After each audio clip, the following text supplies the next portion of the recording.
Chapter 5 Spring of the Indian Tiger. Everybody's first time in India is probably an overwhelming of the senses. That moment you exit the plane and take in a nose and lung full of India is a test. If you can remain standing, amidst all those sensory inputs, you're a better man than I am Gunga Din. Perhaps I didn't fall, but it sent me for a bit of a wobble. Landing in New Delhi was the first step in another epic journey I'd been looking forward to from my first shot in the arm. Sandy sent me a number to call when I arrived at the airport, so I picked up my bag and looked for the nearest exit. I was already feeling claustrophobic and overwhelmed by the heat, which made me think, this is going to take some getting used to.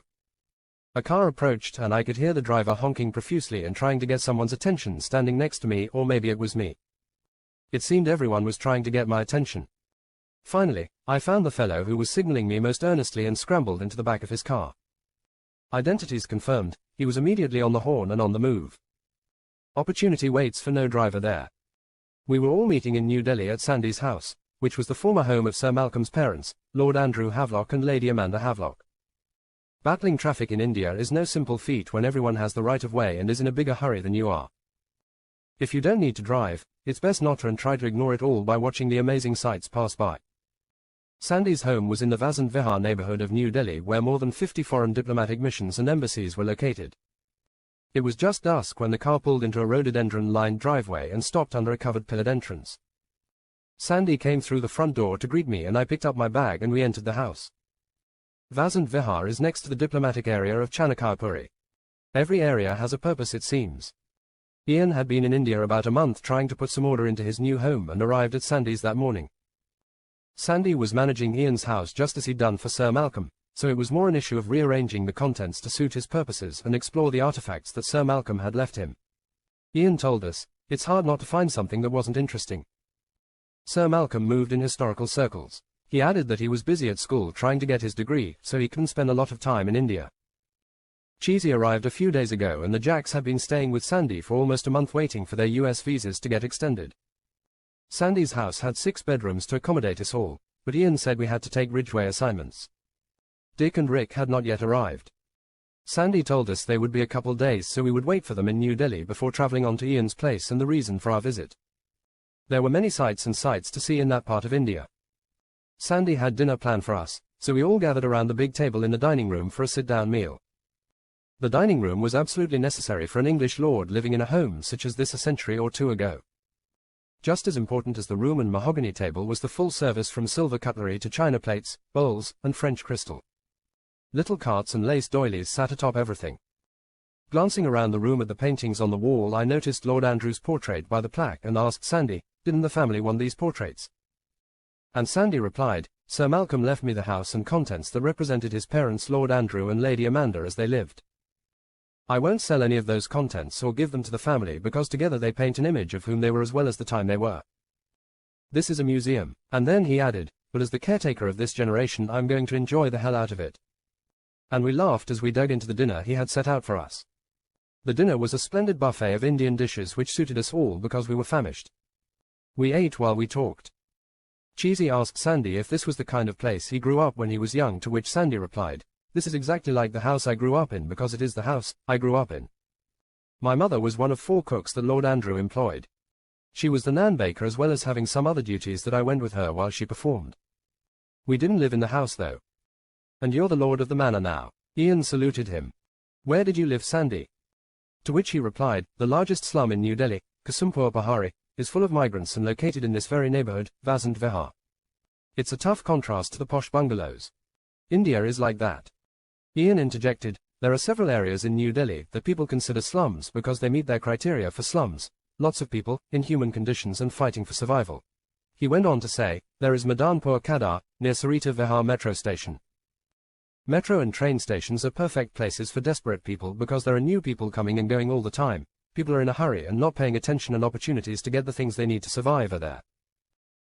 Some of those areas were created by the government as resettlement areas for camps occupying land someone else wanted. Sandy added, in that camp, they're rag pickers. You'll find the camps have something in common, like where the people are from or what they do to survive. The camp lacks safe drinking water and has horrendous sanitation problems. I asked, where is the government in all this? To which Sandy replied, this is India. Then he added, we also have Sangam Vihar on Sangam Vihar Road, which has existed for more than 50 years. Or Paharganj loaded with street vendors amid the squalor outside New Delhi railway station where the pickpockets are waiting for you. Cheesy noted, that's a lot of slums in one city, to which Ian replied, listen on, my western friend. Sandy continued, there is a place called Kathputli Colony located near Shadipur Depot, New Patel Nagar. That is definitely a place our Moldavian friends will want to see. To which Marian jumped in, oh, tell us more Sandy G. It's one of the most remarkable places because the dwellers at Kathputli are magicians, puppeteers, acrobats, dancers and other artists who've been living in this area for hundreds of years. At which point Marius added, that's a place we've got to see Marian. One you probably don't want to see is Simapuri slums, in East Delhi in a garbage dump with open drains and sewage canals. The labor-class residents collect toxic drinking water and live in houses of mud with 7 or 8 people to a room. Sandy informed us. You said labor-class, Sandy. I've heard about the caste system in India, but tell us how it actually works here. Marius asked. Sandy refilled his glass, took a drink, and said, Westerners think there are 5 castes, but really there are 4 and they relate to Hindu beliefs. The caste system divides Hindus into different castes based on their work and birth. Humanity has its origins in the different body parts of a god called Brahma. Who's Brahma, Sandy? Someone asked, to which Sandy replied, this is actually a creation story. There are 3 major deities in Hinduism, Brahma the creator, Shiva the destroyer and Vishnu the preserver of the known universe. Brahma creates it, Shiva tries to break it, and Vishnu comes to stop him. That happens over and over every day in Hindu life, spiritually and metaphysically speaking. Cheesy interjected, sounds like Marian's 3 sisters, not gods. The Jacks laughed. Sandy continued, the Brahmins were born from the mouth, so they're the priests and teachers. The Kshatriyas were born from the arms, so they're warriors and rulers. The Vaishyas were born from the thighs, so they're best suited as merchants and traders, while the Shudras were born from the feet, so they're peasants and laborers. Marian asked, what about the untouchables? And Sandy replied, the untouchable caste was an invention of the British. It had little significance in Indian society before the British made it the defining social feature of the 1870 census. The British made religion-based electorates in British India and a caste-based independent India from meaningless categories they made concrete. The whole preoccupation with religion had Mountbatten slice up India into Muslim and Hindu.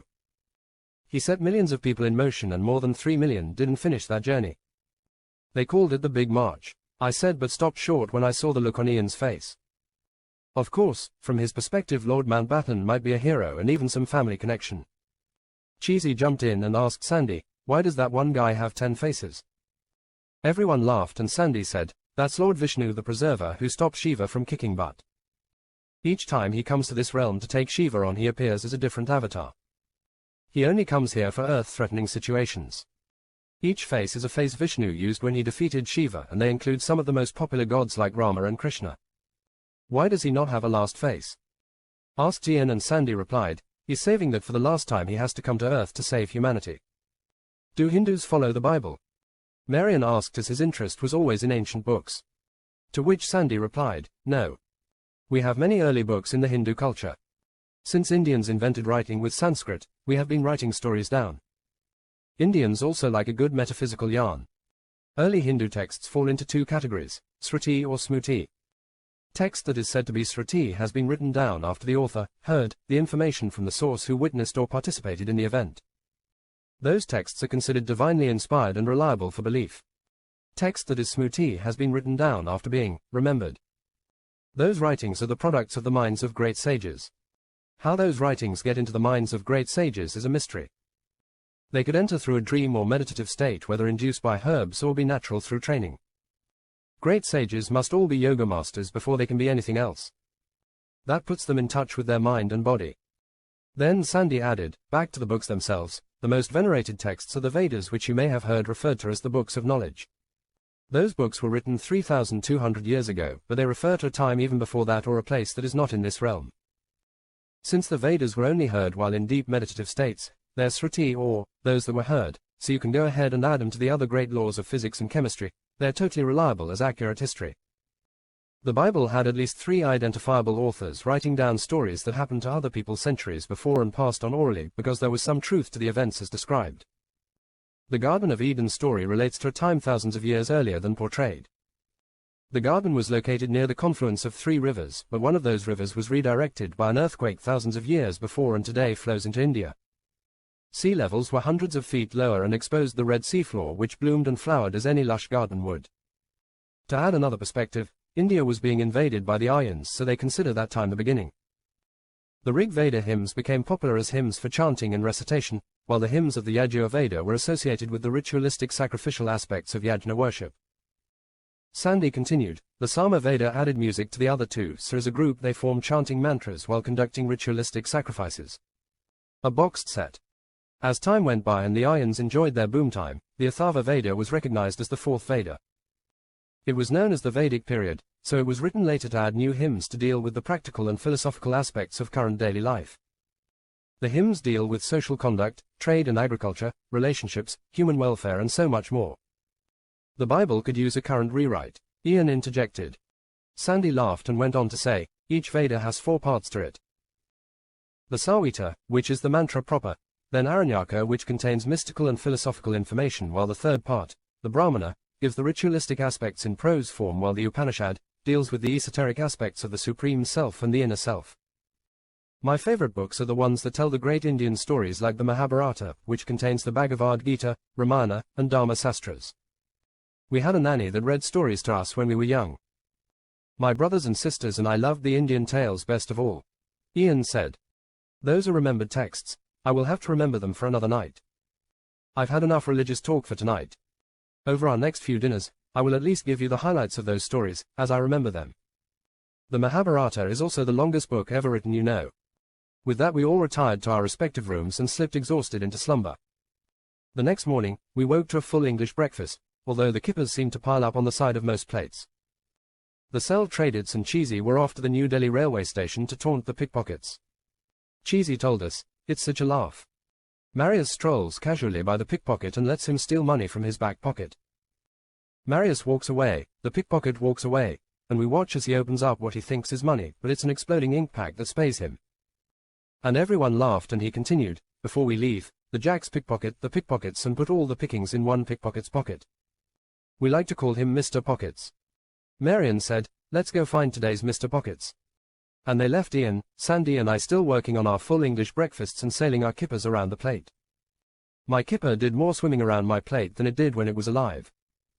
Ian commented, there are many fine things in this house, Sandy. That Victorian silver frame, for instance, is exquisite. My grandmama has one just like it on her bed stand with a picture of my grandfather. Sandy replied, yes, there are many things that bring me great joy every day, but it is still just a museum to me. The true treasures are the pieces of the Lord and Lady that they left behind. I remember Lord and Lady Havelock from the time I was a child. They were bigger than life to me. Now, I have all of this, but more importantly, I have Lady Havelock's diary. Ian gasped and exclaimed, oh, my. Ian knew all about royal ladies' diaries from his sister's ravings and rantings. Ladies kept a complete set of diaries that they expect to be found someday, or in their vanity published someday, but they had a real diary with just the juicy bits hidden. If this was the hidden diary, then we were in for some big revelations like the identity of Sir Malcolm's father. Sandy went on to say, there are more than 20 volumes of her life covering almost 20 years. It's written by hand, which makes it more difficult to read than Sanskrit. Ian thought that they could only be her show copy, and her Book of Secrets was hidden somewhere in this house. The Book of Secrets would be much smaller, probably only 1 volume even for 20 years, unless she had a more adventurous life than we gave her credit for. Sandy went on to say, at first, I felt that I was invading her privacy, but eventually I came to feel like she was sharing these with me. I've only read the first 8, but they cover the period prior to the Second World War. Let me bring you up to date with what I know so far. Lady Amanda Havelock née Smythe was born in 1915 in Bombay, India. She married Lord Andrew Havelock in 1932 in New Delhi. Obviously, Lord Andrew was considerably older than his wife, but that was not uncommon. During 1933 and 1934, there are several entries that denote weeks where Lord Havelock was away either in Calcutta, Nainital or Champawat. There were also a couple of social occasions where Jim Corbett attended events in this house during that time. In particular, there was the occasion of a birthday party for Lord Andrew on his 60th. I know Jim Corbett attended because Lord Andrew was given a rifle by him personally, according to Lady Havelock. 5 years later, Lord Havelock was made the Chief Commissioner of Delhi. The British always believed in duplicating the political structure of Britain by having the same roles in India as they did in Britain. When that didn't work, in 1937 they divided India into 17 different regions, with some having governors and some having chief commissioners, but all reporting to the Viceroy in Calcutta. I said, the next few years will be interesting because Sir Malcolm will be a child and the Second World War should be rearing its ugly head. Ian said, so you left off in 1940? And Sandy replied, yes. When Cheesy and the Jacks got back from teasing the pickpockets at the train station, we decided to go to Cathbertley Colony. Sandy had a nice car that fit us all, so we set out on what was supposed to be a 20-minute trip. I wasn't sure, at that point, where Sandy was going to leave his car, but we sallied forth. Marius announced, it'll be like going home with all the magicians and acrobats, but we don't have a lot of calls for snake charmers. And Marion added, maybe we should. Ian added, I'm especially looking forward to the puppeteers or Cathbertley performers to see how they stack up against Punch and Judy. I'm not sure what the difference is between a puppet and marionette. Cheesy jumped in, it's when you tie ropes onto Marion and make him dance. To which Marion replied, you don't have big enough ropes, Cheesy. Sandy filled us in on the colony's history and I thought to myself, this is a colony within a colony. It started in the 1950s with puppeteers from Rajasthan, then street performers from Andhra Pradesh and Maharashtra began moving in. Marius asked, why do all the great puppeteers come from Rajasthan and the best street performers from Andhra Pradesh? And Sandy replied, remember the caste system as the Hindu gods intended. If you were made from Brahma's mouth you were a priest. The people in these areas have passed down the crafts and trained their children and each other. Cheesy noted, that's the self-traded way too, but they're good at everything. To which Marion replied, except snake charming, and that got a huge laugh. Today the area is prime real estate surrounded by Mayapuri and Narayana, two desirable areas for the newly rich. Who had the inside knowledge on that one? The government has a redevelopment plan for these artisans that sees them move to a redevelopment camp temporarily. Unfortunately, Sandy says they will only get one-way tickets. Marius stated, the other day I heard a fellow say to another in broken English, they are only moving you temporarily. And the other fellow replied, I am only here temporarily. The trip from Vasant Vihar to Cathbertley Colony took us only a few neighborhoods away, but we passed through so many worlds in the in-between. We passed the University of Delhi, a Buddhist temple and park area called the Buddha Jayanti Park next to another known as Bhagwan Mahavira Vanastali Park. I said, it's such a beautiful area here that it makes you wonder why people don't just move in here and set up a camp under the trees. How does the government keep them out of places like these? Sandy replied, people from the West who are not immersed in their religion or are only moderately religious don't understand the impact that being Hindu, Buddhist, Muslim or Jain has on your everyday life. Each religion lives its religion daily, they are not just tithe members. You would never find people in this part of the world desecrating a religious monument or site such as these. The Buddha Jayanti Park commemorates the 2500th birth anniversary of Lord Buddha. Historically, Mahavira preached Jainism in ancient India and was a contemporary of Gautama Buddha.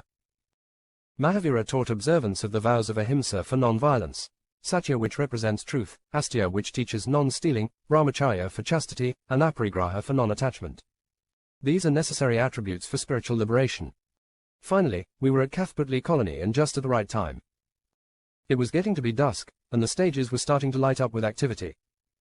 We could hear singers through microphones connected to amplifiers that were cranked past 12. Singers on stages were interacting with magicians doing card tricks while colored lights spun and flashed a migraine-generating light show. I loved the sitar and the drums. The puppets and puppeteers were amazing, wielding two-person animal puppets like camels, giant cobras, and elephants. When the fire breather looks your way, you'd best stand back because that projectile vomit is on fire. The Jacks took lots of pictures with the performers to forward to Uncle Sandhu, who was managing the Jacks fanbase and websites. Their fans had to know what the Jacks were up to and that they were still around.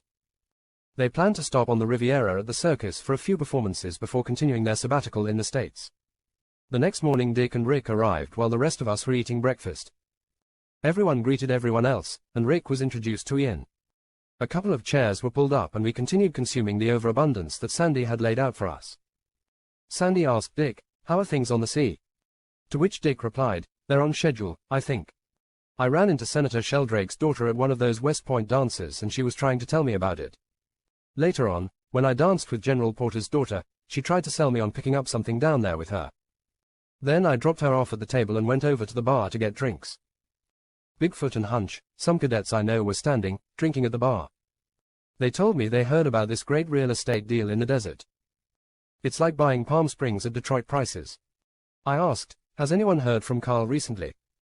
And Marius said, Yes, Uncle Sandhu talked to him yesterday and he said we have all the spots we wanted plus a few large desert areas that we can develop later or sell to developers as we go. That made everyone happy, so we turned our focus to the trip we were going to make to Ian's new place in Nainital. That trip was estimated to take 6 hours, but we assumed at least 50% more traffic and other potential issues. The area we're going to was in the foothills of the Himalayas, where things can go pear-shaped very quickly according to Sandy. We sat down to lunch and asked Sandy what he had on the agenda for this evening, and he informed us we would be visiting a temple that worshipped Shiva through one of his lady friends. That sounds interesting, Marian said. I sent some information to Cheesy so he can make a presentation on the goddess Kali while I finish off the Benedictine tonight. Are you ready for your big show to begin, Cheesy G? Cheesy started his presentation with, this story is about a young lady by the name of Kali. Kali's first appearance was in the Atharva Veda, where she was not a goddess at all but played the part of the fierce black tongue of Agri, the god of fire. He had 7 tongues, so it was just a bit part. Everyone laughed. Skip ahead 400 years and Kali gets her first credit as she is described as an individual in her own right when she appears in the Devi Mahatmya as a battlefield goddess personifying the wrath of Durga. That's no small part because Durga is a major star in Hinduism and wrath is a potent part of her being. Durga is the principal face of the mother goddess Devi and revered among other Indian divinities. She likes protection, strength, motherhood, destruction, and wars. Not a great introduction for the dating game, but when Durga requires wrath, she brings out the Kali in herself. After the laughter he continued, Kali appears as a skeletal, frightening crone, colored black, wearing animal skins and carrying a kartanga, which is a skull-topped staff typical of tribal shamans and witch doctors. From there she began appearing in other texts of the period co-starring with Shiva. They were the first Bollywood couple perhaps. He stopped stopping for laughs and just continued on. The Linga Purana describes how Shiva asks his wife Parvati to defeat the demon Daruka. Shiva and Daruka were having a dispute because Daruka attacked a Shiva devotee named Supriya and imprisoned him along with many others in his city of Darukavana. The city under the sea, as it was known, was inhabited by sea snakes and demons. Shiva's wife Parvati had actually given Daruka the skill to do that. Daruka could only be killed by a woman, so Parvati merges with Shiva and reappears as Kali to kick butt because she's Shiva's wrath just as she was Durga's wrath. The problem is that she really liked kicking butt and the only one who could calm her down after a good butt kicking was Shiva. Cheesy continued, in the Vamana Purana, Shiva addresses Parvati as Kali, which pisses her off to no end and she shakes off her dark complexion, generating Kali as a separate entity. Kali is often associated with Shiva and regarded as the Shakti or power of Shiva, and Shiva is Kali's consort. They star in many Puranas together, and when she is Shiva's better half, she plays it differently than Parvati, who is soothing to him and all, you're the greatest Shiva. In one legendary battle with the demon Raktabija, Kali was manifested by Durga to deal with a bad situation. Apparently, every drop of blood the demon lost turned into a clone of him and he ramped up the fight. Kali grabbed a vessel and filled it with the demon blood, drinking it right down before it hit the ground. Call on Kali when you need decisiveness and resolve. It seems to me I've seen that trick used elsewhere, but not before. Kali's one tough lady, that's for sure, Marian said, and then Cheesy continued, in yet another story, Kali is summoned by a group of criminals who decide to sacrifice a human to her image. They choose a young Brahmin monk so good that his saintliness shone so brightly it burned her statue that they were using to worship her. Kali appeared and proceeded to horribly kill her worshippers by decapitating them and drinking their blood. Kali doesn't suffer fools gladly. Cheesy stopped for a moment to catch his breath and take a drink, then continued, there are also tantric teachings which are a collection of ancient magical stories and folk practices that exist alongside the Vedic tradition. Those convey the wild tribal origins of Kali more faithfully than the Vedic text does. To which Marius asked his brother, that's more like it, don't you think, Marian? Marian nodded his agreement. Cheesy continued, one of the meanings of Kali's name is, force of time. In that phase she is considered to stand outside of the constraints of space and time and have no permanent qualities. She existed before the universe was created and will continue to exist after the universe ends. Limitations of the physical world such as color, light, good and bad, do not apply to Kali. She's a symbol of Mother Nature herself, displaying primordial, creative, nurturing, and devouring in turn, but ultimately loving and benevolent. In that avatar she is referred to as Kali Ma, Mother Kali, or Divine Mother. In tantric meditation, Kali's dual nature of beauty in life and reality in death shows one cannot exist without the other. Shiva, as destroyer of worlds, stands outside the boundaries of the physical universe and is well complemented by his association with Kali. I wonder if they know Ngai. I thought. On our trip to the temple later that day, we decided to take the magenta line to Kalkaji Mandir, also known as Kalkaji Temple, dedicated to the goddess Kali. Hindus believe that the image of goddess Kalika in that particular temple is self-manifested, and the shrine dates back to Satya Yuga, when the goddess Kalika incarnated and killed the demon Raktabija. According to a Hindu legend, Kalika Devi was born at the site where the temple is situated today. It's believed to be the holy shrine where one gets the blessings of goddess or mother Kalika for the fulfillment of one's desires. Sandy instructed us, we simply followed him and emulated everything he was doing, or so we thought. It was the first time in a Hindu religious establishment for any of us other than Sandy. We provided tributes of flowers and poured milk over a lingam. The temple's an interesting place, and we spent about an hour looking at the statues, pictures, icons, documents, and even conversed with a few English-speaking devotees. Our return trip gave us another opportunity to see the extremes of India, as we passed through just as many posh areas as slums on our way back to Sandy's posh bungalow. The next morning, we took Hoi 9 to escape New Delhi through Hapur and then fast-tagged it to Moradabad. Sandy had rented an extra car and several of his friends were doing the driving.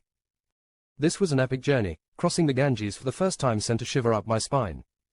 I'd been reading about this river for so many years and knew about its importance in Indian culture. Sandy told us, the Ganges hadn't always flowed across the top of northern India if you believe the stories that predate our current accepted knowledge of history. In fact, 10,000 years ago it didn't flow at all because it didn't exist. Satellite images of the area, including Pakistan, display the remains of an ancient river called the Saraswati. The Saraswati ended at a site known as Dwarka, home of Krishna, arguably the most popular deity in India since he starred in the Mahabharata, a very important Hindu text. Many early people of northern India made their homes on this river system until an earthquake changed the direction of the Saraswati to become the Ganges. Most of the people migrated with the water. Hopefully they migrate with the water that Dick's dad and grandfather are putting in the Salton Sea, I thought. Sandy continued, one of the earliest and largest cities on Earth was located in the area of the Saraswati known as Mohenjo-Daro. It has never been fully explored due to current political issues. Even though Mohenjo-Daro is a Hindu site, Lord Mountbatten, in his infinite wisdom, decided to put it on the Pakistan side of the new border. Perhaps Louis had an important dinner date that evening or a polo match early the next day. Things began to change as we hit the 65W through Bazpur on our approach to the mountain ascent. That part of the world was fairly close to Jim Corbett Park, which was only 15 kilometers east of where we were as the tiger runs. The park runs for hundreds of miles under the Himalayas, ending in the largest tiger reserve in the world, Kaligarh Tiger Reserve. The terrain began to climb significantly and the trees closed in on us. When they cleared, the views got better and better as the air got to thinner and thinner.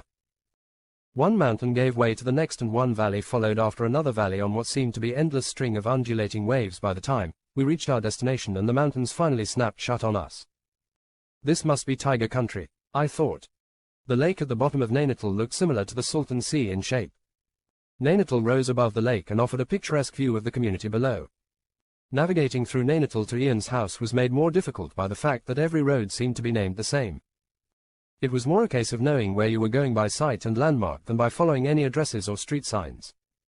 The house was extremely remote without a neighbor on either side, just very rugged jungle in the form of streams, trees, and hills. I remember looking around when I got out of the car just in case a pair of eyes was watching me, but of course I would never see them. Nainital, in the Kumaon region of India's Uttarakhand state, was formerly a British hill station. Colonialism is evident through the buildings and other trappings of day-to-day life the British enjoyed. A cable car runs to Snowview, why walk? The house was modest by Ian's standards, but considering the location, it was gorgeous. A one-floor plan that seemed to stretch out forever, reaching to every edge of real estate.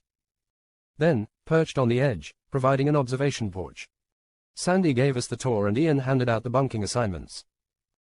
Dusk was approaching, so we gathered food from the platters Ian had laid out for us onto our plates and converged on the porch overlooking the vast forest below and the amazing peaks above. We're caught in the middle world, much like most religious existences. We can see heaven and we can see hell, perhaps.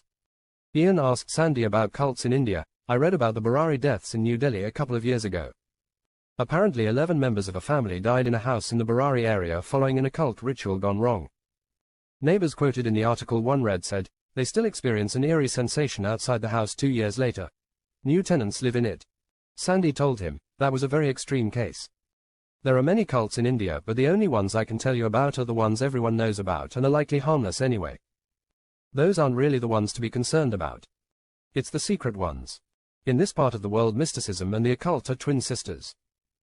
The Brahma Kumaris, for instance, has been around since the 1930s and takes a form you probably recognize from the United States. Their charismatic leader attracted rich women who pledged their fortunes to him, his cause, and gave a vow of celibacy. Marius said, if they're celibate, they won't find somebody they like better than him. Sandy continued, the Ahori Babas originated in the 14th century. The Ahori are known to perform crude rituals like eating rotten food and animal feces. They also drink from begging bowls made of human skulls. They may also eat decaying human flesh if you believe the rumors. The Dayan, which means witch, originated in the 15th century. They communicate using a secret symbolic language, and their hair is supposed to be their most powerful tool, having mystical and magical powers. The belief that the Dayan exists is strong in rural parts. Who is to say what is witchcraft? To which Marian added, of course they exist, if you have the books and develop the skills, there could be many witches and warlocks depending on your definition. Kali had connections with the Thuggee, didn't she? Marius asked. Sandy replied, yes, the Thuggee originated in the 14th century. They were professional assassins who would befriend a group of unwary travelers and then murdered them, dispose of their bodies, and steal their valuables. A cult of people engaged in mass murder and theft. I think they were in one of the Indiana Jones movies. I asked, when will we be spreading the ashes? And Ian replied, we can do it tomorrow if everyone is comfortable with that. The GPS location is very close to this house. I can show you exactly where if you like. He pulled out a topographical map of the area and showed us where the house was. There is a path that runs from the house to this glade which is about 20 minutes to get to during the day. You can double that coming back uphill. Cheesy said, have you been there since you arrived? And Ian replied, yes, I went there last week to scout it out before we go tomorrow. It's strange how you're in such a dense jungle and then all of a sudden this opening appears. You can tell Sir Malcolm, or someone, spent time there because there was a bench, fire pit, firewood and a water barrel. Sandy added, I've also been there now that you point it out. I often walked with Sir Malcolm, and he has taken me to that spot on several occasions. There are two benches back to back actually, one faces the forest path, and one faces the view into another valley. Dick said, I wish I could see it, and Ian said, you can. Come with me, and he took us to a room in the house where computer equipment drove monitors connected to viewing cameras around the house as well as cameras located in the forest. That was tiger country. The infrared cameras made everything visible but tinted red instead of green. The bench was in the middle of the glade surrounded by thick forest trying to encroach on the 10-meter ring.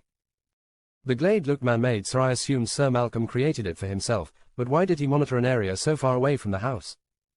Maybe 20 minutes downhill is not as far as I thought it was. Sandy told us, I read a few more volumes of Lady Havelock's diary last night, would you like an update? And Dick said, if we can also watch these cameras in case something comes by. Quote. Ian said, they're motion sensitive so they'll begin to record if something walks by. Sandy said, where did I leave off? And Ian replied, 1940. Okay, we know Lord Andrew was Chief Commissioner at that time and he had just turned 60. Jim Corbett, his buddy, had given him a rifle for his birthday. Lady Amanda knows Jim Corbett. Sir Malcolm is 5 years old. Cheesy said, he already got the baby pith helmet and stick. And I added, the moustache was just coming in. And we all laughed. Sandy continued, over the next few years it was difficult because the war was in full swing and the Quit India campaign against colonialism placed Lord Andrew smack in the middle as Chief Commissioner. During that time there were the usual trips to Calcutta to meet with the Viceroy as well as to Nainital and in particular this house. I looked up the deed and Lord Andrew did own this house, but willed it to Sir Malcolm upon his death in 1955. The purpose of his trips here are not entirely clear. Lady Amanda made several trips to Nainital as well, sometimes accompanying Lord Andrew and other times while Lord Andrew was away tracking and photographing tigers with Jim Corbett. Sir Malcolm made a few of the journeys with Lady Amanda. In those days, the trip we just made would be a much more arduous journey to an even more remote area.